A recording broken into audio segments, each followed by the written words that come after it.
Bab 3. Hidup selaras dengan alam. Saat menulis buku ini, anak saya masih berusia 21 bulan.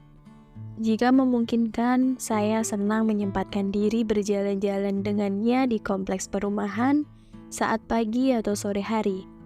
Saya senang mengamati bagaimana dia berkembang dari bayi yang tidak bisa apa-apa hingga sekarang sudah mulai berjalan dan mencoba belajar berlari. Ada yang lucu dari caranya berlari yang belum sempurna. Tangannya masih lurus menggantung dan belum berayun layaknya cara berlari orang yang lebih dewasa.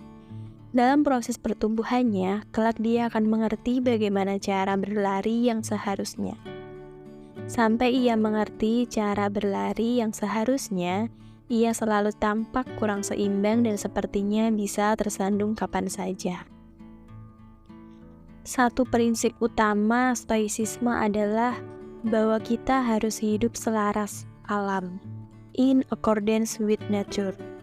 Jika kamu langsung mengantuk mendengar ini, atau tiba-tiba teringat pernah membuang sampah sembarangan, tunggu dulu. Hidup selaras alam dalam stoicisme tidak sesempit memelihara harmoni dengan lingkungan hidup. Seperti tidak membuang sampah sembarangan, mencemari lingkungan, atau mencintai dan melindungi satwa langka. Walaupun tentu hal-hal ini juga baik dilakukan di dalam stoicisme alam, nature, dengan huruf pertama kapital. Di sini lebih besar dari lingkungan hidup, serta mencakup keseluruhan alam semesta dan seluruh penghuninya. Dalam konteks natur dari manusia, stoicisme menekankan satu-satunya hal yang dimiliki manusia yang membedakannya dari binatang. Hal tersebut adalah nalar, akal sehat, rasio, dan kemampuan menggunakannya untuk hidup berkeutamaan. Life of virtues. Manusia yang hidup selaras dengan alam adalah manusia yang hidup sesuai dengan desainnya, yaitu makhluk bernalar. Dikaitkan dengan konsep arete di bab sebelumnya, maka manusia yang hidup dengan arete, virtue, keutamaan adalah ia yang sebaik-baiknya menggunakan nalar dan rasionya. Karena itulah esensi natur mendasar dari menjadi manusia. Sampai di sini mungkin kamu berpikir, ya elah apa istimewanya ini? Gue juga udah tahu kalau manusia lebih pintar dari binatang. Ini mungkin pemahaman lama bagi kita semua, tetapi kemudian stoicisme lebih jauh lagi mengajarkan mengapa kita harus selalu menggunakan nalar. Argumennya kurang lebih seperti berikut. Jika kita ingin hidup bahagia, bebas dari emosi negatif, kita harus hidup selaras dengan alam. Alam memberikan manusia nalar sebagai fitur unik yang membedakannya dari binatang. Hidup selaras dengan alam untuk manusia artinya kita harus menggunakan nalar. Saat kita tidak menggunakannya, kita menjadi tidak berbeda dengan binatang.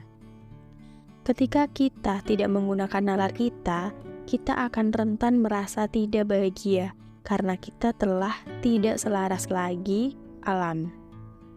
Bayangkan seekor singa yang sifat dasarnya adalah tinggal di savana luas, di alam bebas, kemudian harus tinggal di kurungan sempit di kebun binatang.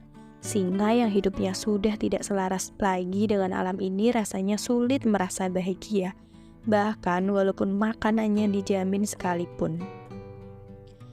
Coba kita pikirkan situasi-situasi sehari-hari di mana kita mungkin kehilangan akal sehat walau hanya sesaat.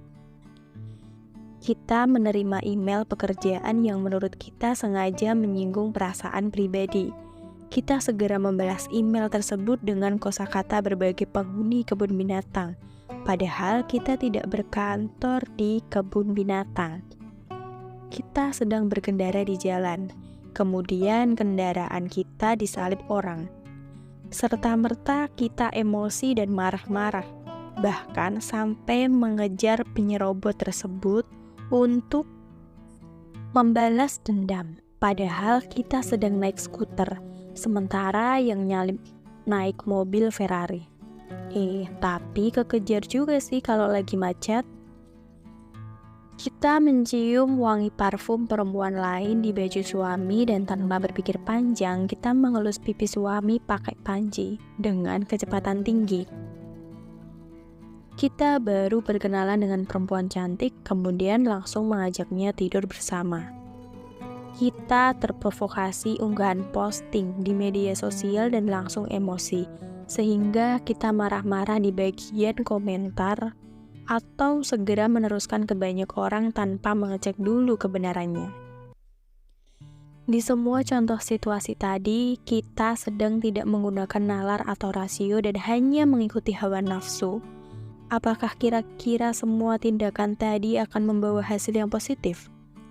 Inilah yang dimaksudkan oleh stoicisme, agar kita hidup selaras dengan alam, yaitu sebisa mungkin di setiap situasi hidup, kita tidak kehilangan nalar dan berlaku seperti binatang, yang akhirnya berujung kepada ketidakbahagiaan dan dalam beberapa kasus benjol di kepala orang lain. Makhluk sosial. Selain memiliki nalar, stoicisme percaya bahwa natur manusia adalah makhluk sosial. Artinya, kita harus hidup sebagai bagian dari kelompok yang lebih besar.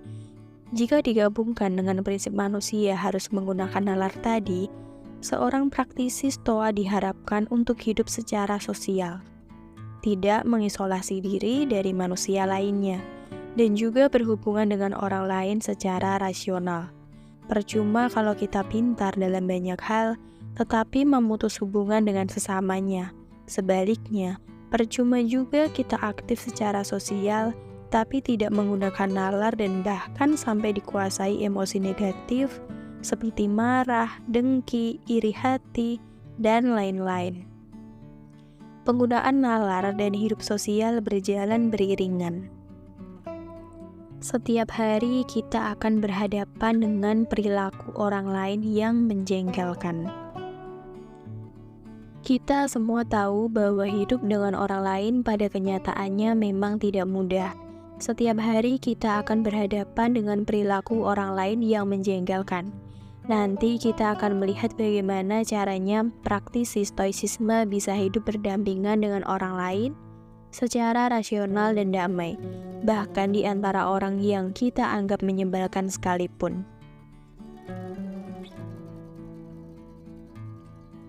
Keterkaitan segala sesuatu di dalam hidup.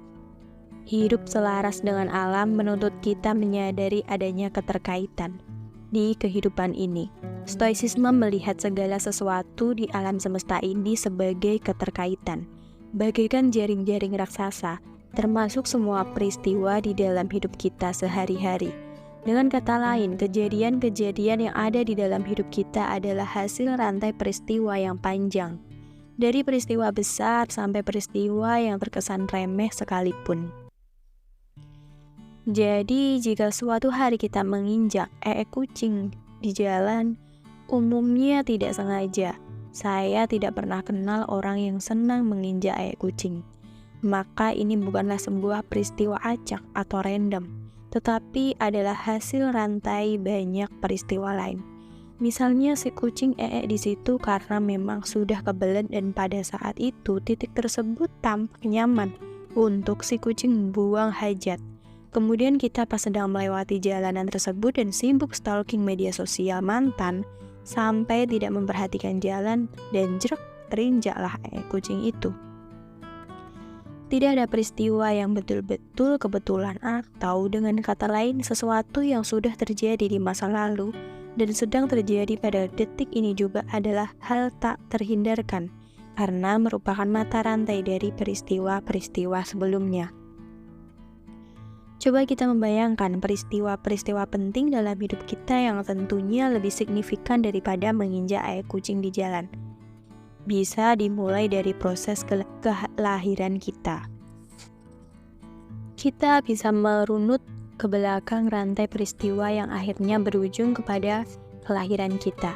Dan mungkin kita akan menemukan bahwa hal-hal signifikan di hidup kita sekarang adalah hasil rantai panjang konsekuensi sebuah peristiwa belasan atau bahkan puluhan tahun lampau, baik peristiwa besar maupun sepele. Misalnya, bagaimana kita ada di dunia karena selama kira-kira 9 bulan kita dikandung ibu dengan baik. Bagaimana ibu mengandung kita? Well, tidak perlu dijelaskan di sini harusnya. Ya gitu deh. Bagaimana terjadinya aham itu? Karena ayah dan ibu sebelumnya menikah. Mengapa mereka menikah? Karena sebelumnya mereka mungkin sudah pacaran selama beberapa lama dan kemudian memutuskan untuk mengikat tali pernikahan. Bagaimana mereka awalnya bertemu? Karena dikenalkan oleh teman yang merasa mereka berdua akan cocok.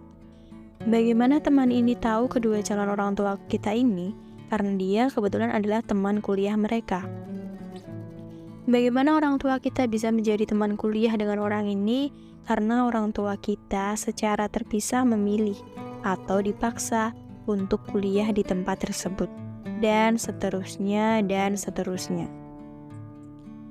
Maka jika dirunut, kelahiran kita di dunia ternyata adalah konsekuensi dari mata rantai peristiwa hidup yang sangat panjang, yaitu gabungan banyaknya peristiwa dan keputusan-keputusan yang diambil para pelaku hidup di sekitar kita dan juga orang-orang yang tidak kita kenal.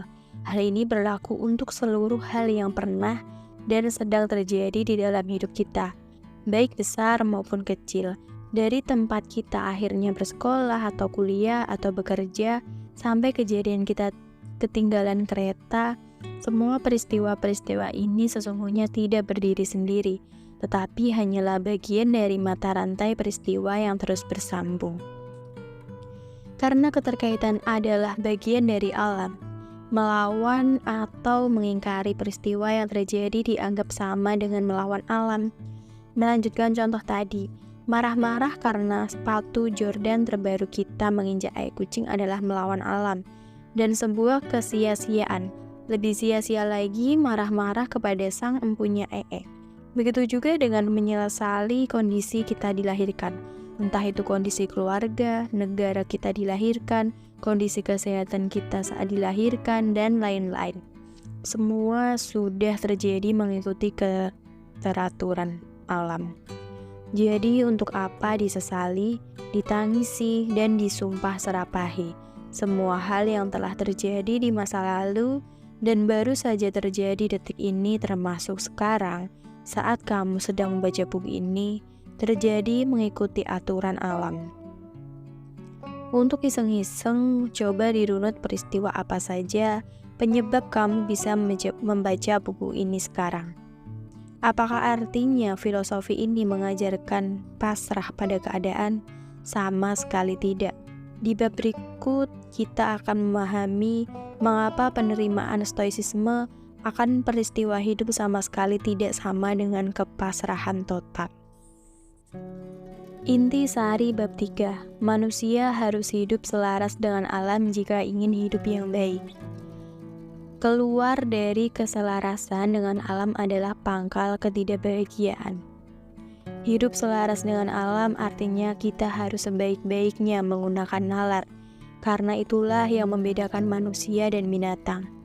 Filosofi teras percaya bahwa segala sesuatu di alam ini saling terkait, termasuk di dalamnya segala peristiwa yang terjadi di dalam hidup kita. Melawan atau mengingkari apa yang telah terjadi artinya keluar dari keselarasan dengan alam.